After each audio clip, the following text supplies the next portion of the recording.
The Organization for the Prohibition of Chemical Weapons (OPCW) launched an investigation after the April 4 airstrike on the rebel-held town of Khan Sheikhoun, where horrifying images and videos emerged showing civilians, including children, struggling to breathe with foam coming from their mouths. The attack, in which 89 people died, was one of the deadliest in Syria in recent years, and prompted the U.S. military to launch 59 Tomahawk cruise missiles at a Syrian air base.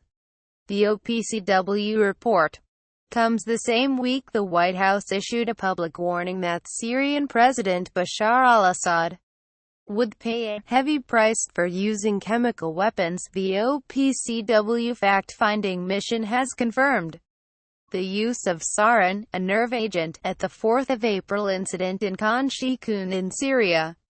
I strongly condemn this atrocity, which wholly contradicts the norms enshrined in the Chemical Weapons Convention, the OPCW's Director General, Amadou Zoumsou, said in a statement about its report, which has not yet been made public. The perpetrators of this horrific attack must be held accountable for their crimes. In this context, the work of the Joint Investigative Mechanism assumes high importance, he said. The OPCW, which was unable to reach the town because of security concerns, attended autopsies, collected biomedical samples, interviewed witnesses and used environmental samples in its fact-finding process.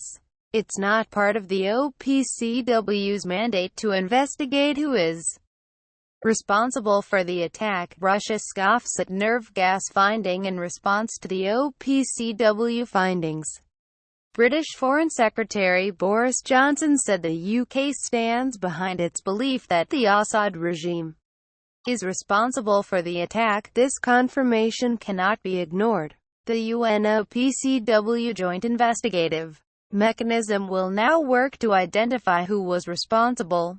As I have said previously, the UK's own assessment is that the Assad regime almost certainly carried out this abominable attack, he said. I urge our international partners to unite behind the need to hold those responsible for this atrocity to account. Read more. France has proof Assad regime behind attack, but Russia's Syria's most powerful ally in the six-year conflict, described the OPCW report as politically motivated and grounded in doubtful data obtained from opposition, and in notorious NGOs like the White Helmets.